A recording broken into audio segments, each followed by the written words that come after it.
অনেকে নিজেকে মানে একটা কিছু হলো নিজেকে অনেক কিছু ভাবতে শুরু করে। গডসম্যান, হ্যাঁ হ্যাঁ, সেরকম আছে মানুষজন, এবং তাদের ওখানে সবাই ভিড় করে যায় যেভাবে গডসম্যান বলে কেউ হয় না। হ্যাঁ, গুরু হয়, কিন্তু তার মধ্যে সেই হাম্বলনেসটা থাকতে হবে যে আমি ডাউন টু দ্য আর্থ। যারা উচ্চকোটির মহাত্মা রয়েছে, সাধুর যারা অরিজিনাল সাধু রয়েছে, তারা কিন্তু একদম ডাউন টু দ্য আর্থ। তার ভেতরে যে কত পাওয়ার সে কল্পনার বাইরে। ওনারা মানে কোনো কিছু লোভ নেই তো।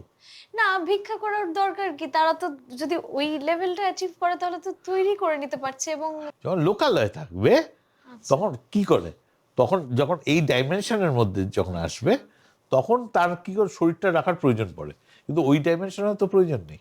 হ্যাঁ, কিন্তু সে তো চাইলে ওই যেটা বললেন ফোটন কণা থেকেও শক্তি একদম, সংগ্রহ করে। ওরা ওই বিজ্ঞানটা জানে, কিন্তু সবসময় এইগুলোকে ওনারা ইমপ্লিমেন্ট করেন না। এবার বসে রয়েছে কেউ একটু মুড়ি দিয়ে দিল, ওই মুড়িটাই আনন্দের সাথে ওনারা যা গ্রহণ করবে আনন্দের সাথেই করবে। ওনাদের কাছে কোনো আলাদা করে কোনো চাহিদা থাকে না, কোনো রকম চাহিদা থাকে না। এই যে অঘোর মার্গে যে বলে না যে মরার মাংস খাওয়া হয় বা এটা ওটা, হ্যাঁ, তার মানে কি ওটা কোনোটাকে ডিসক্রিমিনেট করে দেখছে না, সেই জন্য সবই এক, সবই এক। মানে তার কাছে পোলাওও যা মানুষের মাংসও তাই, একদম মলমূত্রও তাই, এক্স্যাক্টলি। মানে সর্বাবস্থায় স্থির, আমার কাছে সব সমান।